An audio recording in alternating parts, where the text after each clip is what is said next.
Welcome back everybody to the Burt Not Buy YouTube channel. Today we finally finish up these intercooler brackets, so let's get to work. So if you think what we've done up until now is redneck, this is going to take the cake.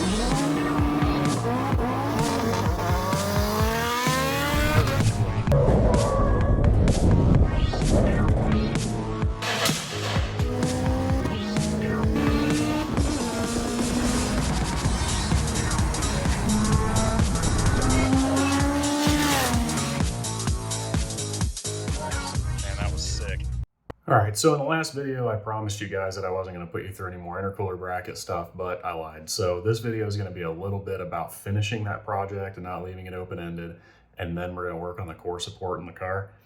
But I wanted to at least show the closure of this, right? So I don't want to just put everybody through watching me develop it and then not seeing how it ended. So let's at least do that, and then we're going to move on from the intercooler being bracketed.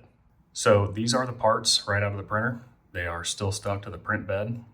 These are ASA plastic mixed with carbon fiber. It's 15% carbon fiber. This is a 3D X-Tech of filament, and it prints very nicely. The carbon fiber makes it print a little goofy on top, but you'll see how we make that go away here shortly. So we got a couple of things we got to do here. The first thing is we have to put these parts together and then chemically bond them with acetone. The next step is we have to put a basically threaded insert into here, and it's called a heat cert, and it looks like this. So you'll see how those go in. You have to heat them up and basically press them in with a soldering iron. So that will put a threaded insert into the top of this that the radiator will bolt to, and on the back side it looks like this, and then you can see there's two of them on here now. I did 2 test parts last night, but we'll cover this when we get to it. I tried using a riv nut once before on another part, and this is what the part looks like when it's acetone smooth, so it looks almost like a molded part. They turn out really nice. But using a riv nut, if anybody doesn't know what that is, they're more for steel. You drill a hole in a piece of steel and you crimp this. That's all the farther I got before it blew the side of this thing out. Now, I tried playing with different print orientations to make this stronger, and it didn't really matter. This just destroyed it. So the heat set is the way to go, because it basically makes its own path through there, and then the plastic fills up the teeth and it basically bites into it, so it's really nice. And then the last step is we will put the part into a pan that has some acetone in the bottom, and then I will put it on my grill, which is incredibly unsafe, but is outside the house at least. And we will make the part look like this. Hopefully a little bit better. I've learned a little bit since I did this, but those are the steps we're going to do right now. And then from there, we will go out to the shop. We have to drill out the core support first, because this radiator and intercooler is so big, it's hard to get in there with the upper core support in place. So we're going to take the fenders off the car, bumper off the car. We'll probably have to take the headlights out, basically take the whole front body off of it, and then we can drill out the core support and make it a bolt-in part. From there, we can bolt the intercooler in and then bolt the core support back in. So that is today's agenda, and we're going to try to get that done here in the next couple hours. So let's get to work. All right, so first things first, I have to break the parts off the print bed and then knock out the support material that was used to hold up areas that are not flat on the print bed. This makes quite a mess, and that'll all go into an acetone slurry that you'll see later on. Next thing I noticed is that the alignment pegs I used broke. That was not ideal, so we did not end up using those, and you'll see how I get around that as well. So here I'm spreading a little bit of acetone on the surfaces. What that does is kind of breaks down the ASA and makes it softer into more of like a glue. Do that on both print surfaces. And then here I'm adding the acetone slurry, which is acetone mixed with ASA that's just in a jar. Press the two parts together and they bond pretty quickly. It takes a little while to dry, but they bond pretty much right away. From there, I just spread a little bit more around to kind of make the band that I put on there wider, essentially, to kind of bond more of the ASA to itself. This just helps make that whole area receive the stress of that parting line rather than just the actual parting line itself.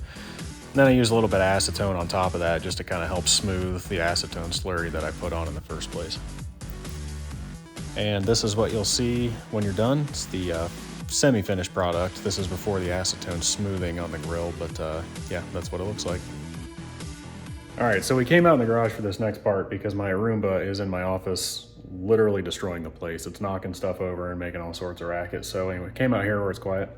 What we're gonna do is set the heat sets, these guys, into the hole that is right on the center of the camera right now. All right, so don't mind the small mess on my workbench. This garage is still a catastrophe because I have all this stuff that needs to go out in my shed. I have my trailer over here with all the stuff that needs to go out in my shed.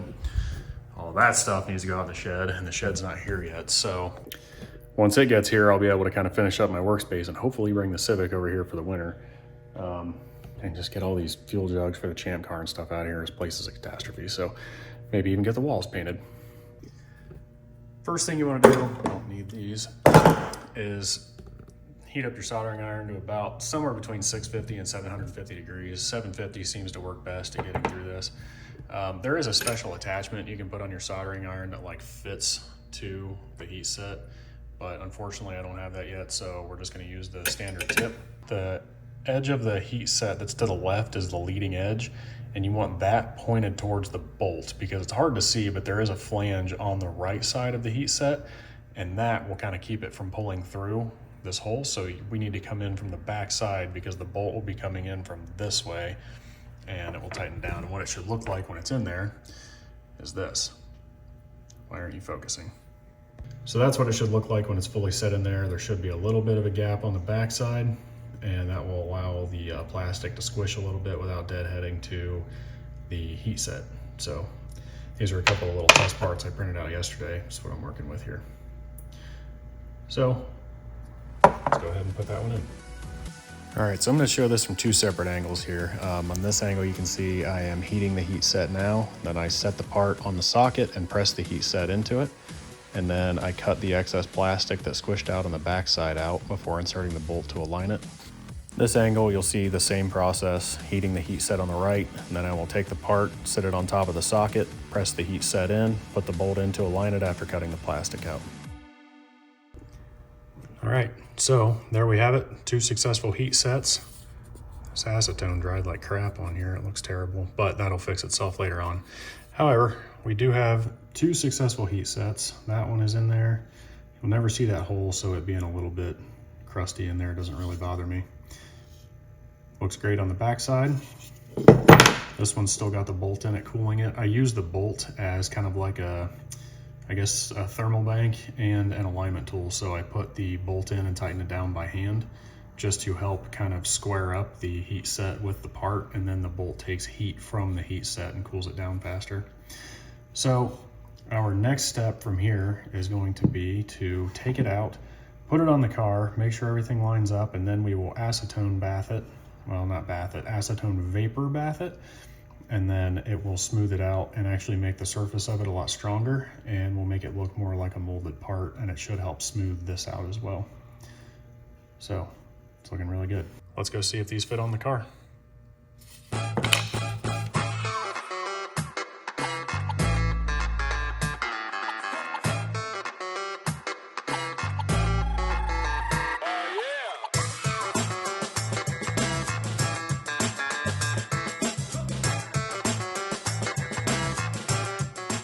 All right, so fenders are loose. You can see I can kind of wiggle it around here. I'm not taking them all the way off because if I do, I got to take the side skirts off, and that's a pain. But what we got to do here is we got to drill spot weld there and there. That's why these needed to come out of the way. There's one here and here, I believe. And then that should be it. I already got these 2 undone. This one was undone when I hit the deer. This one here was, I undid it the other day. Same thing on this side. And then the other thing was, I'm not sure exactly what happened here, but at some point that hole got stripped out, so I drilled it and just put a bolt and nut through it. So I'm going to drill that and put a rib nut in it to try and get some of the, so I don't have to put a nut back here. I can just shoot it like normal. So anyway, next step is going to be to drill these and pull this core support out.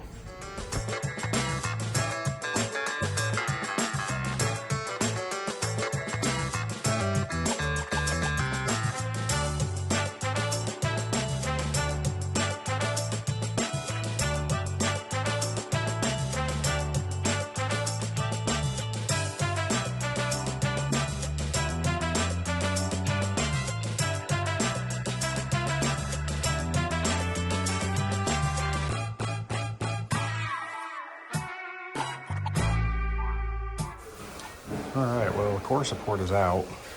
Only problem is I'm gonna have a tough time getting stuff like this bolted back in, because this is where I drilled the spot weld, because that's where it was. And it's gonna be really hard to put a rib nut right there. So I'm not exactly sure how I'm gonna go about fixing that just yet. Should be okay right here. This one will be fine.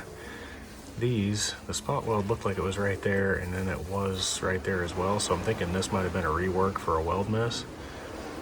That one was all right. This area was tough because it was crunched up by the deer, but this side's pretty okay.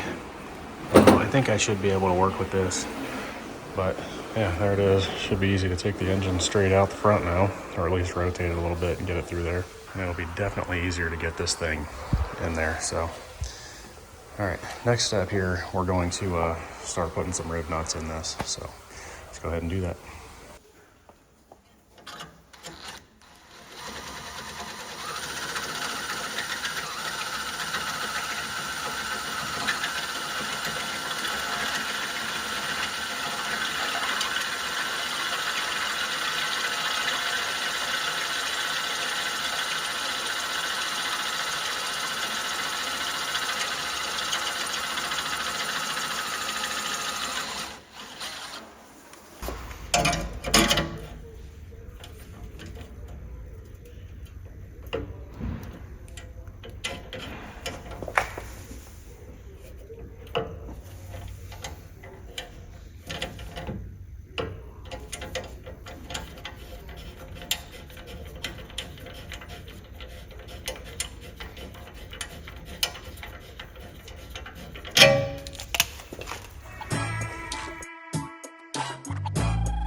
All right, so as you can see, all the rib nuts are in. That one right there had a small issue, but I'm gonna ignore that.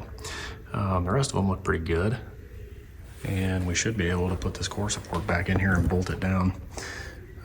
This one right here, I'm gonna try to figure out once this is back in here, I may be able to line that hole up and put one there. But yeah, otherwise I think all I gotta do is put like a long bolt in these and just kind of use it to straighten them up.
Part of the reason this intercooler has so much trouble going in right now is because the area where the intercooler pipe goes into the intercooler, I haven't cut the hole in the frame for that yet.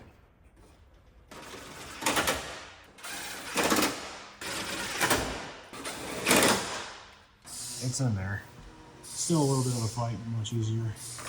Lower intercooler brackets work. They need a little bit of a change. Unfortunately, these were supposed to be the final parts and I cracked them. My fault.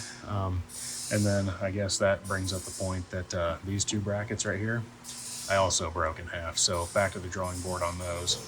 I am not gonna put you guys through more of that bracket. So the next time you see them, they'll just be done. That's it. I'm not doing it anymore. I told you I lied at the beginning of this video and I'm not gonna do it again. You won't have to see those again until they're on the car holding this intercooler, but there is a point to be made. So as you've seen, it holds from here to here and then from essentially right here to here. The reason it holds right there is if you watch, shaking the camera, but maybe not the other end. You can kind of see it shakes. The reason those brackets are so important to come out of the intercooler, that one. This section of bracket right here stabilizes that intercooler, so it doesn't do that and keeps it going side to side. So that's why they're important. This thing is seriously in here right now. I mean, it's tight. So making this unboltable is definitely the way to go. As you saw, it'd be really nice and easy to get the engine out. Glad I did that. Wasn't too bad. It'll make getting the intercooler and the engine out much easier. So back to the drawing board for me on those brackets. Like I said, next time you guys see them, they'll be done. So that being said, I appreciate you guys tuning into the Burnt Not Bought YouTube channel. I'll see you next time.